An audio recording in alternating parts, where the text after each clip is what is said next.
जन्नतुल माला basically दीन इस्लाम की तारीख़ का एक बड़ा ही तारीख़ी कब्रस्तान है जो कि मस्जिद हराम से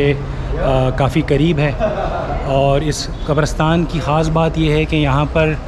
हुज़ूर अलैहिस्सलातु वस्सलाम के दादा हज़रत अब्दुल मुत्तलिब रज़ी अल्लाह ताला अन्हु, चचा हज़रत अबू तालिब रज़ी अल्लाह ताला अन्हु और कुरैश मक्का के बहुत सी शख्सियात यहाँ पर मदफून हैं। और इस कब्रस्तान की सबसे बड़ी ख़ास बात यह है कि यहाँ पर दीन इस्लाम की पहली ख़ातून हम सब की माँ हज़रत अम्मा ख़तीजतुल कुबरा रज़ी अल्लाह ताला अन्हा, जो कि हमारे प्यारे नबी करीम सल्लल्लाहु अलैहि वसल्लम की पहली ज़ौजा थी और सबसे पहले इस्लाम कबूल करने वाली अज़ीम ख़ातून थी।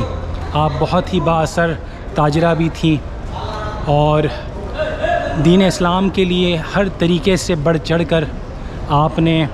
नबी करीम सल्लल्लाहु अलैहि वसल्लम का साथ दिया।